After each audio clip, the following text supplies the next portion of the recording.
And when you read Xi's speeches, they're not necessarily published ones, but the ones he gives to the Standing Committee of the Politburo, when he says, prepare the country for great conflict, okay, great violence, great conflict. If you read what he's saying and you see what the government's doing, they are preparing for some kind of climactic event. One can assume that that's for them closing the book on Taiwan. And as weak as this administration has been in Washington, I would be surprised if they didn't do something before the 24 election. We have a special guest today, Erik Prince, who will be talking to us about the geopolitical risks and opportunities for investors around the world. What is happening to America in the global stage? Erik is a co-founder of Unplugged Technologies. We'll be talking about what exactly his company does and the product that he's created. Very interesting phone product. He's the managing director of Frontier Resources Group, former CEO and founder of Blackwater, and former U.S. Navy SEAL. Welcome to the show, Erik. Pleasure to host you. An honor to meet you, sir. Thanks, David. Nice to meet you. Tell us a little bit about your background from your military service leading to Blackwater, where you've built up an entire career around the security industry, and then to your current work now in several different industries, including technologies. So I was born and raised in West Michigan, a very entrepreneurial area. My father started a business which made first die-cast machines, and then he made automotive parts. You get into a car and you tip the visor down, and there's a little mirror with lights. That's their original patent. And so they kind of grew to do the entire interiors of cars. So I grew up around manufacturing. That's what I was used to, but the family policy was you can't come and work in the family business. So you have to do your own thing. And I went off and was a SEAL. I planned to be a SEAL for a few years until the good years have passed when you have to be stuck at a desk. So I did that, but unfortunately my father passed away while I was still in service. And so I did get out to help my family with a sort out the family business. And I took over the original machinery business he built, which built die-cast machines. And I also started Blackwater as a way to stay connected with the SEAL teams, because people had used, special operations units had used private facilities really since the 1970s, but no one had done it on a big industrial scale. And because of my father's success, I was able to be the investor to do something as crazy as that in the middle of a big drawdown of defense spending in the 90s. And so I guess that's why we were in that defense business when 9/11 happened. And, we kind of built a business of a culture that said yes to our customer, and we figured out how to serve them. And that business grew large and fast. And it certainly gave us a lot of expertise of operating in difficult places. Well, we thank you for your service, first and foremost. So after you left the military, you started Blackwater. Was it your plan all along to scale the business into how big it eventually became? You mentioned you did it initially as a way to keep in contact with your former SEALs. Yeah, because I was restructuring a manufacturing business at the same time we built Blackwater. I remember reading the book, The Machine That Changed the World, about the Toyota production system. And I thought, what does the military do? It recruits, vets, equips, trains, deploys, and supports people. And so we kind of built Blackwater in that model, like a factory which could process all the people skills that are needed to deploy and make great capability. And so that worked. And then 9/11 happens, and the country's at war in two different theaters, and they're not really perfectly equipped for that. They have great unconventional capabilities, not so much in the unconventional stability operations, peacekeeping stuff, and that's where the private sector can excel in filling those gaps. Throughout this adventure with Blackwater, which areas in the world did you see the most opportunities for growth in your business? Well, it was really after selling Blackwater, and I moved to the Middle East actually because of Somali piracy, because of a relationship that happened, and Somali piracy has happened. The government wanted to do something about it. So I moved to UAE, and we built the counter-piracy police that ended piracy in Somalia. And it was doing that I thought, if we can do that kind of operations with no outside logistics support, but cost effectively, then we can do mining. And so that's really got us into the resource, I'd say the extraction business and the upstream hunt for it. So we built a geoscience business, airborne, mag and grav, and then bought a maritime business, and sort of focused on niche applications for those kind of skills of going to difficult places and finding or protecting or enabling people to be successful. And that got us looking at battery minerals because of the big push towards electrification. Um, I was involved for a couple of years with a Hong Kong company. I was a chairman, and then a director there for a while, and they really wanted to do logistic support for big extractive industries, because especially the Chinese government has never really figured out how to protect itself, or its big companies haven't figured out how to protect themselves when they do these big projects, and they haven't really ever integrated well with those local economies, unlike the Western companies that have been doing it for the better part of 150 years. In these developing regions, just to clarify, the government doesn't step in to help the local businesses protect their interests. You have to privately source security. Yeah, look, if you're going to operate in Africa, you really cannot depend on the local security services. So you have to figure out largely which Western company you're going to partner with, that they do a better job of recruiting and paying and mentoring those security forces. Often end up even absorbing some kind of local security service because they might have the permission for guns, but if you don't have adults running it and making sure the men get paid on time, the sad recurring theme is that the corruption just rots any of those institutions from the inside. Would you go as far as to say that private security should almost be factored into a company's bottom line if they operate in geopolitically risky areas, shall we say? I think they're foolhardy to not do it. Yes, I mean I still am amazed at one of what some companies consider security, and even if you look at how a Chinese company would do it, and you'd see someone they would get a budget to do cameras and lights, and sure enough that Chinese field manager would focus all the lights and the cameras inside to watch its own workers, not looking outside to see what threats could come over the wire. So it's a very different paradigm. And people are worried that China's going to take over Africa. They're very, very vulnerable because they've never really figured out how to operate there cost effectively in a way that they can't be pushed out. I'm curious as to whether or not these local jurisdictions have regulations or law in place as to how big or influential these private security groups can grow. Presumably, they don't want competition with their own security forces. Well, in the DRC, for example, you have most of the country is completely unsecure, ungoverned, and it is the embodiment of the Wild West. So to be brutally honest, most countries in Africa are hard to even call them countries, because if there's like 40 of the 54 African countries that don't even meet anywhere near the threshold of any kind of human development index, or what kind of infrastructure, what kind of health services, what kind of security those governments are providing. And so I think you're going to see, all this migration out of Africa is a direct result of governance. People are leaving those areas because they've lost confidence in any government that's lording it over them from protecting them and providing them a better path forward. So people are voting with their feet and trying to go somewhere else.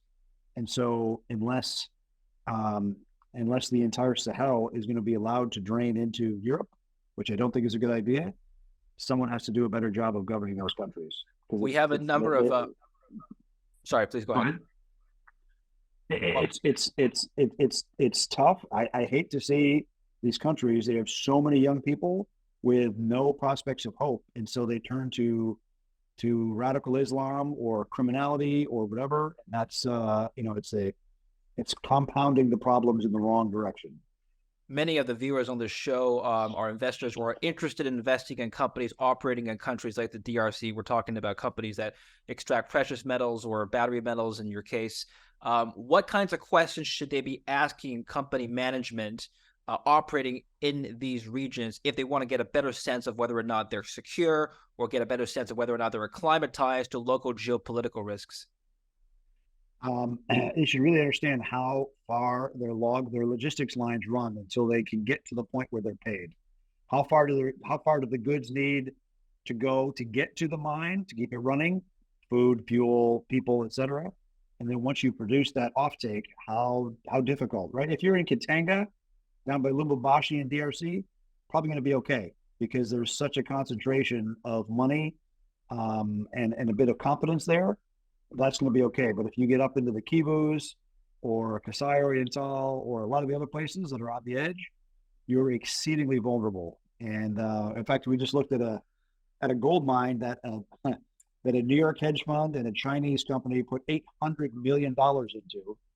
And sure enough, they depended on local security, and some other local criminal warlord attacked the mine 3 times in the course of 18 months, killed a couple hundred people, and they closed the mine.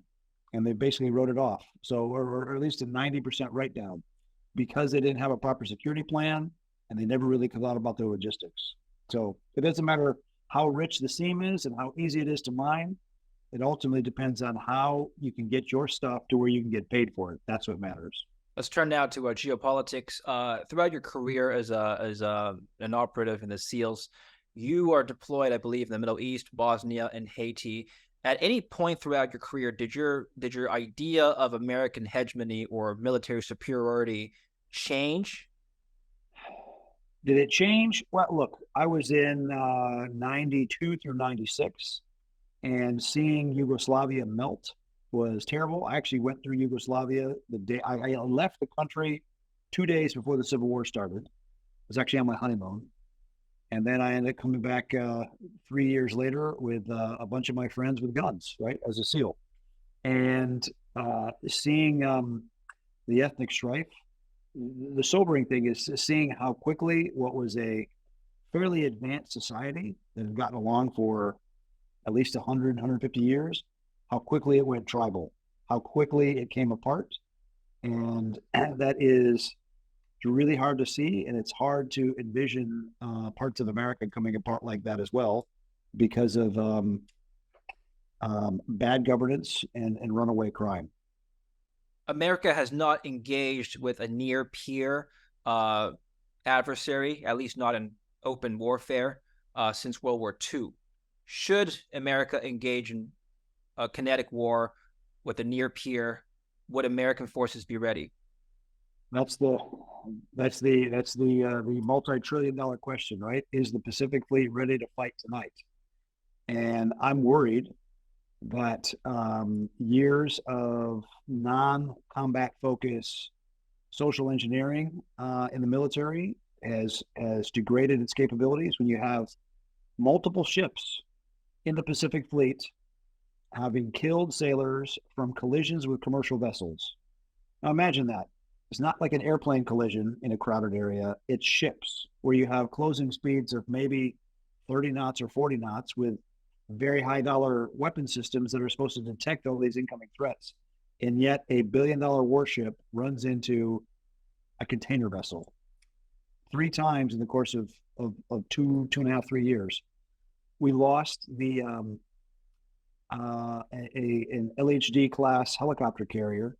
It's about the size of a World War II size carrier, the Bonhomme Richard, to a fire. It took the Navy crew more than an hour to get first water onto the fire. Unacceptable kind of occurrences, and that's a multi-billion-dollar warship written off by incompetence, and so I am worried about the military's readiness.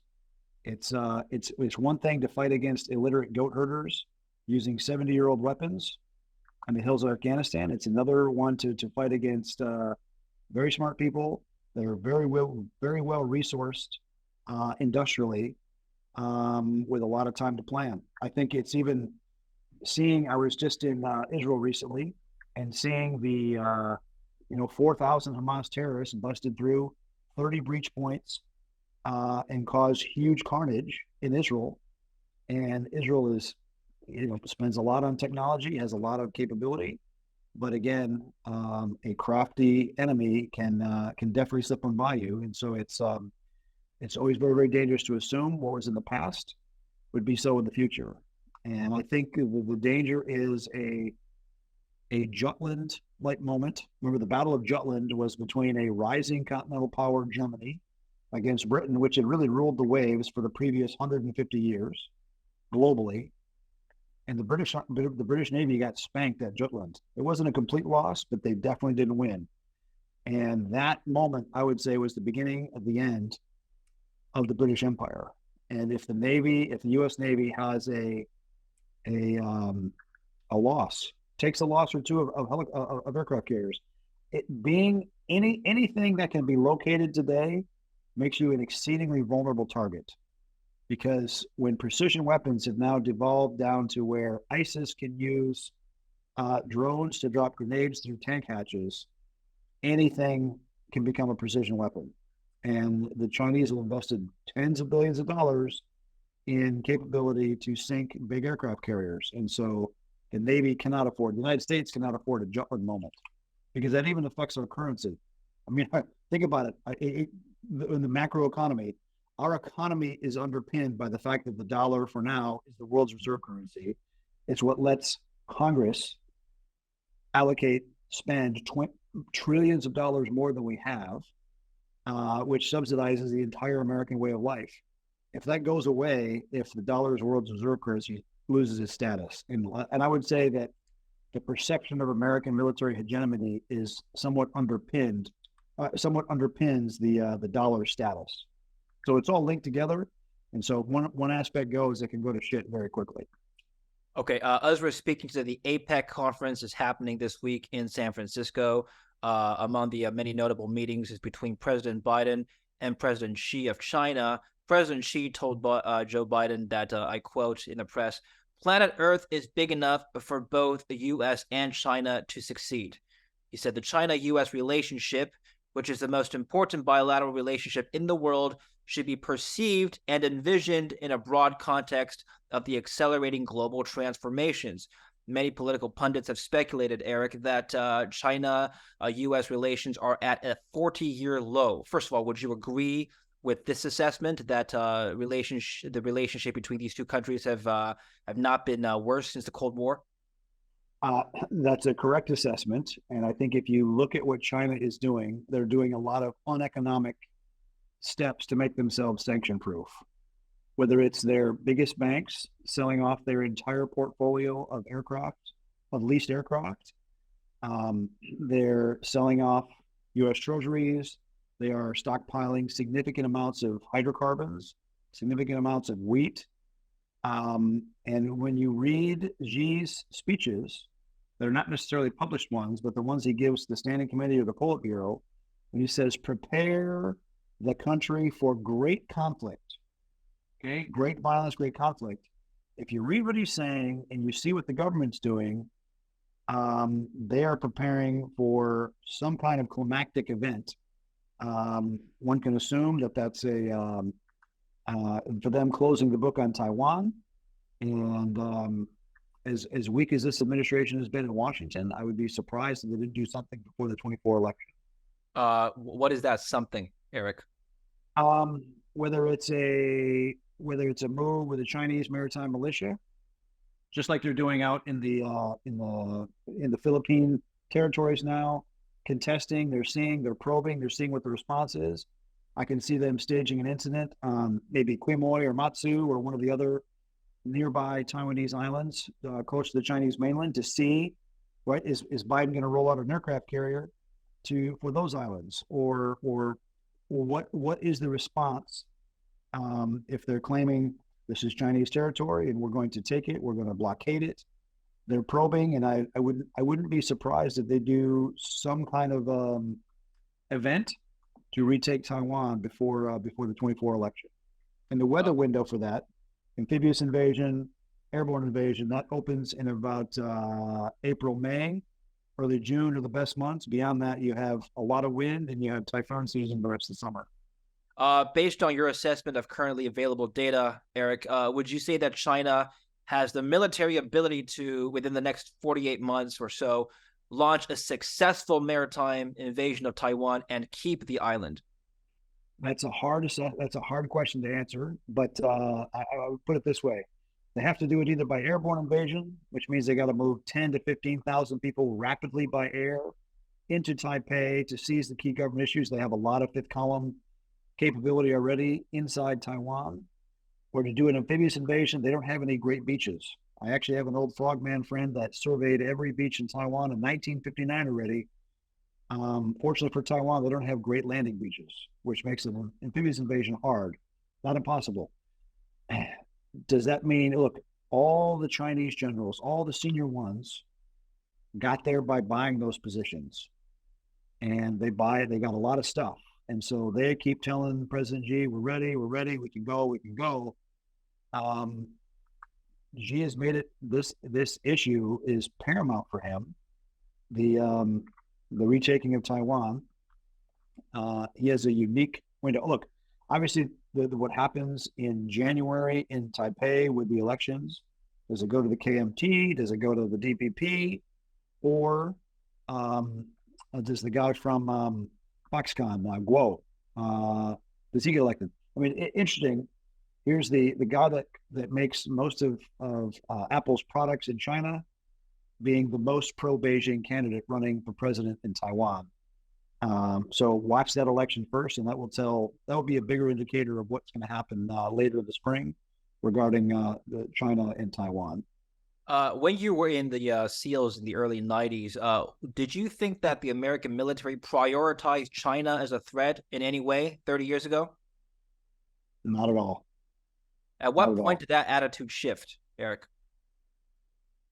I think the U.S. military was very distracted by fighting insurgencies in Iraq and Afghanistan. They never thought about how to fight it in a small footprint, clever way. Big institutions, big bureaucracies, it's all about the spend and about the budget cycle and about the promotion cycle. And sadly, they never really figured out how to walk and chew gum at the same time to say, okay, yeah, we can fight these insurgencies, but we have a near peer competitor that we need to pay attention to and build cost-effective ships and build deterrence the same way. What I wish the Taiwanese leadership would embrace is the simplest way to defend themselves is to build a proper home guard. When you looked at what stopped the initial Russian invasion of Ukraine, it was the home guard. It was Ukrainians that were armed that said, not today, and they stood up and fought. Mm-hmm. And, if you look at the American Revolution, 1775 starts, 40% were pro-crown, 30% were neutral, 30% were pro-liberty, only 3% actively took up arms against the British crown. If we trained 2 to 3% of the Taiwanese population, the firemen, the cops, reservists, the people that work out the hardest, the CrossFitters, the marathoners, those kind of people, 2% of the society that was armed and trained to do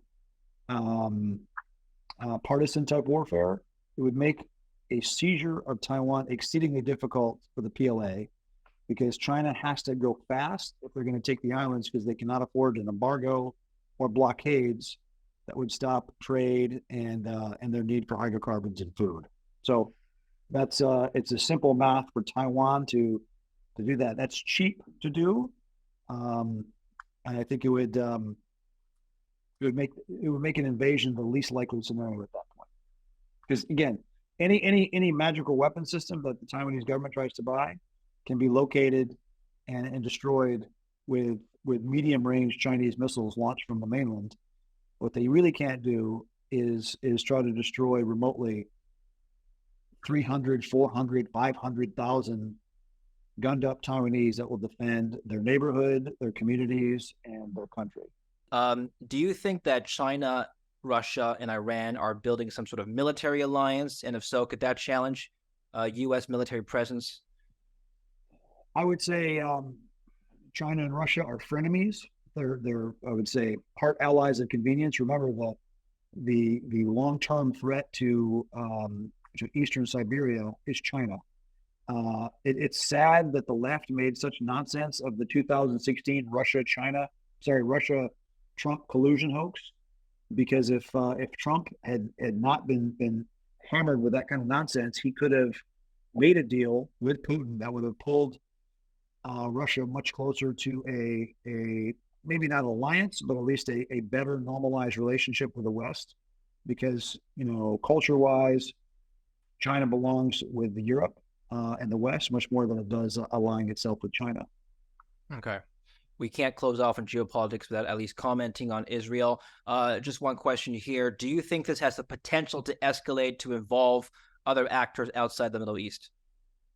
Look, I don't think the Iranians are going to have a go now. Sorry, the Lebanese Hezbollah, which is the strongest surrogate of Iran. I think the rest of the Middle East countries are really not big fans of Hamas. They've been a pain in the ass and problems to them for decades as well. The troubling thing is seeing the amount of the negative effect that TikTok has on basically young and clueless minds to be brainwashed into believing things that just are not true. And so you think about, 0.2% of the world's population is Jewish, and 25% is are of the Islamic faith. Seeing the effects of propaganda and messaging, largely funded by Qatar and the Muslim Brotherhood, is extremely dangerous and troubling, and that's something free speech and truth are really important. That's why we started about 3 years ago, seeing the hegemony in the United States, even that Google and Apple had over communications, over data. I got together with some friends, and we actually built, and we've just fielded a completely independent phone platform outside of the Google and Apple universe. This is called an unplugged phone. The difference about this is it doesn't have an advertising ID. So Google and Apple collect and sell your data. They know where you go, what you buy, who you call, and what you browse. You have an advertising ID that follows you around, and they collect and sell it. And that's before even the apps you have on your phone also get their hooks in and harvest and sell your data. So I think everyone I've talked to about this phone has a story to say, yeah, I was talking to my friends or I was talking to my wife about some random topic, and sure enough, the next day they're getting advertising based on whatever it is they're talking. So, a Google and Apple phone is listening to you and selling your data. The unplugged phone does not. It cannot. It's the first phone with an actual firewall, hard firewall settings that you can select on and off, so you know what the phone can do and what it cannot. And it's designed to protect your digital communication so that your data belongs to you and it's not being shared and harvested and watched. And so if you're concerned with you're in the blockchain space and you're trading with a wallet, you want our phone because we don't have an advertising ID. It's very hard for a hacker to find our phone and to hack it. If you've ever heard of the Pegasus virus, which is probably the most famous offensive intelligence-based phone virus, the guy that developed that is our CTO. And he went on to build the most secure phone, which is used by many governments. And he even developed the phone that controls most of the world's pacemakers. So we really built a team that has the most stellar credentials on offensive and defensive cyber on a phone. And we've included that in a package that is comparable in speed, storage, quality to what the big guys sell, but ours is different. We do not collect or sell your data. And I promise you'll never have a pregnant man emoji on an unplugged phone. Okay. Erik, it still uses a carrier, right? Like a data carrier? Yeah, sure. You put a T-Mobile, AT&T. But they can't track your data. Well, look, if you're emitting electrons, ultimately you can be found off of a tower, but that's all. But all your ad ID, it's shocking. I think when the post analysis is done on Gaza, all of the or much of the intelligence collection was done by Hamas remotely, buying cell phone ad IDs, because you can literally put the pattern of life together of millions of people to know when, how, and where to strike. Wow. Okay. So who would be interested in using this phone? Anyone that is in blockchain or uses their phone for banking, because ours is the most secure platform for it. Anyone that cares about freedom of speech, because it's our store.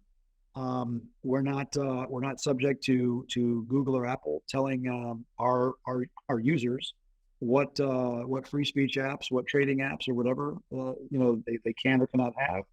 And 3 would be professionals, whether it's a doctor, lawyer, hedge fund manager, enterprise applications. If you're concerned about an organization's data security, because we control all the endpoints on our phone, because we focus on data privacy and security, your phone is exceedingly less likely to be an hack. Look, everything is eventually hackable at some point, but on the bell curve, we're way out on the pointy end, away from hackability. Uh, do you, okay, So you can order. yeah, We just delivered the first 500 phones. We've got 9,000 more coming in January, and you can order one today at unplugged.com. right. Okay. So, and final question on this phone. So how does it exactly prevent hackers from gaining access? Sure. Like I said, our CTO developed Pegasus, so he's used to hacking phones remotely. So literally, Pegasus was developed as a first something that you clicked on via an SMS, and then they got to zero click. And the vulnerabilities are typically through the GPS, through the camera, through the modem, and by controlling those endpoints, it makes it impossible. Like I showed you, the firewall off is off, and so you can hard control what goes on. Even on this phone, there's actually a kill switch where you can slide it over, because your Google or Apple phone, when you shut it off, it's really not off. It's still pinging towers. It's still listening.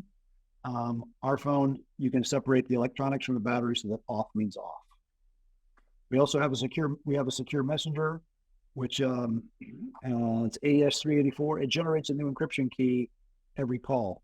If you use something like Signal, you get an encryption key the first time you download it. Ours does all peer-to-peer, generating a new key every time, just like if you're using a stew. Thank you, Eric. Thanks. Appreciate your time. And don't forget to follow Eric in the links down below. All right, thanks.